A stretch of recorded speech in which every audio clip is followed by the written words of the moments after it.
Ang init. Yung aming water pump eh, maingay. Kapag naglalaba kasi. At ganito naman ginagawa ko. O, di ba? At wala nga ng mga yaamulan lang yan sa kanal eh, na actually masasayang lang. Kasi masayang pa.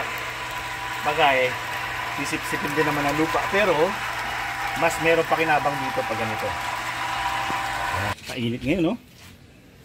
Pero, ako, ibinubuhos ko lang to. Hindi dun sa mainit na lugar.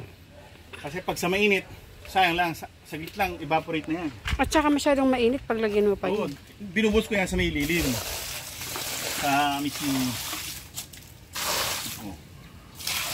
Talagang soft talagang ginagawa ko, hindi lang yung dilig lang. Siyempre, kasama na yung paglilinis. with side off, hindi, nalagyan kasi ng ano eh. May lupa eh. Yan. Talagang binababad ko na yan para manuot dun sa hanggang sa ilalim. Kasi pag nasa taas lang, mamayang konti, wala na yan. Yan, nabasa ko na yan. Kanina. Pero mabilis lang ding nahigop oh. Yung dark part na to, nabasa mo na. Nabasa ko na yan. Hey. Kapag nag-washing, dapat antabayanan mo lang yung tubig kasi pag iniwan mo, automatic na ilalabas yung tubig. So dapat nasa tabi ka lang ng washing machine lagi. O kaya magaling kang tumahiming. So ayan o. Diba kada isang set niya, ganyan karaming tubig ang nilalabas. Diba? Laking tulong na yan para maging presko ang ating mga alaga. Pupunta pa tayo dun sa harap para paginhawahan si Rudy. Alam nyo naman eh, yung aking broodcock na yun, ayokong nakakaramdam siya ng kahit konting inconvenient eh. Kasi, you know, nag-isa lang yun. Well, ibabasa ko to kay Bradley.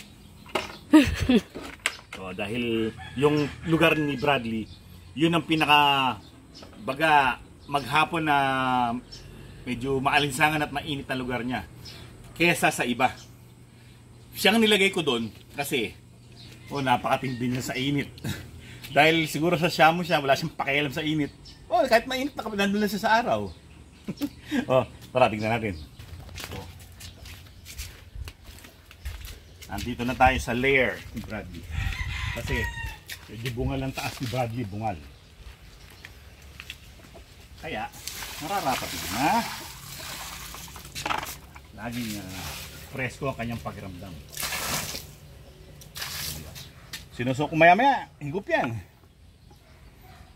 Di ba? Tapos, lagi inoobserbahan natin yung kanilang mga inuman. Kasi baka nakabilad na yan. Maligam-gam. Hindi nila maiinom pag mainit yung tubig. Kasi mabilad lang ng konti yan. Hindi nagiging drinkable. Mainit. Pag kalawkawin mo, mainit. So dapat, may time tayo na ino-observe yung lugar na mga inuman nila. Kung nabibilad ba. Katulad nun, no? Dito tayo.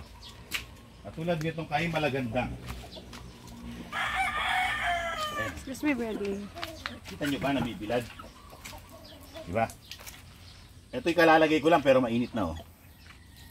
Warm. So papalitan natin yan. Buti na lang, nandito yung aming gripo. Tapos yung unang tubig ng gripo, mainit yan eh. Kaya, huwag munang yun. Buti naman. Yan oh, malamig oh. Okay. Refreshing. Pero, mas maganda nito, ang ginagawa ko, nilalagay ko ng ice para kulang water. Oh, meron. Di ba? Pero etong lugar na to, lahat ng oras, ganyan, may lilim yan, may lilim. Kaya safe na safe para sa mga alaga dito banda. Kay Bradley lang ang mainit.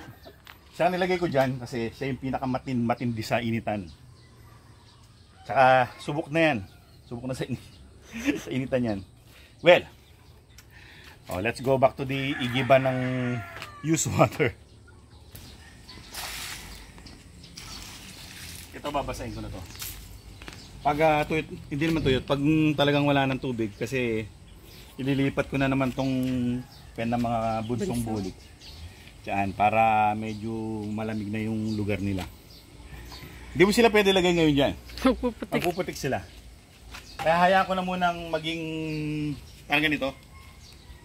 Yan. Para cool na. Hindi na sila magpuputik. Yan ang aking mga bulik, no? Alam nyo, ang mga bulik ko na yan, sobrang bantay sarado yan mula sisiw hanggang ngayon. Kasi first time pa lang ako makapag-breed ng mga binili ko sa expo at festival na talagang may pangalan yung mga breeder ko. Yung babae, yung lalaki. So, tinutukan ko ngayon yan. Sabi ko, etong batch na to, susubukan ko tututukan para makita ko yung resulta pag sila'y pwede na. So, kung magaling ang aking ginawa, uulitin ko. Kung hindi gaano magaling, di panibagong approach na naman. Tingnan yung mga bulik ko. Nakpo, talagang May pagmamalaki. Talaga naman. Diba? Walang mga sakit yan. Hindi yan nagkasakit. Halika ito. Tik. Oh. Diba? Lalaki na. Diba? Hey. Diba? Diba? Ang lalaki na. Kapag tignan mo, wag yan, bibi. Relos. Brusko ang tindig at itsura ng mga straight comb.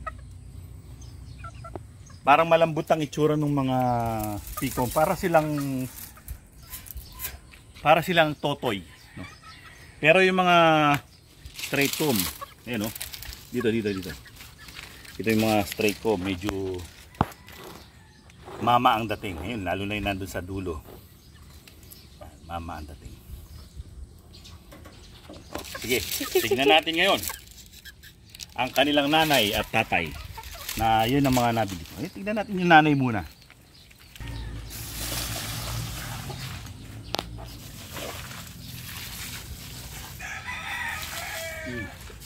Yan ang nanay, oh.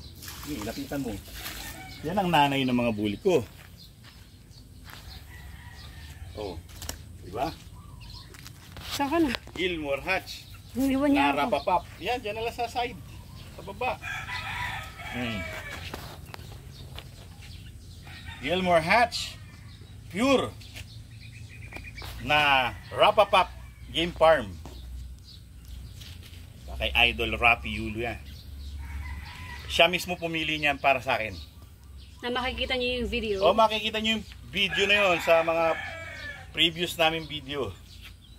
Makikita nyo rin yung kung lahat dyan, pati presyo nyan, makikita nyo doon sa video. Hindi ko na sasabihin, panoorin nyo lang para mas exciting.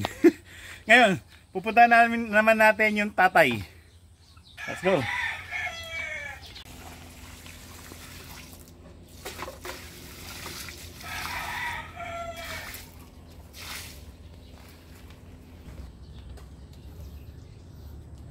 Diba? Give me. Hop. Oh. Jimmy Hilamos. Again, another one bites the dust. Another one bites the dust. Oh. Oh.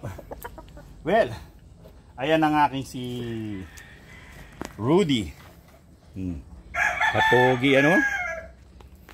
Agilahas Game Farm.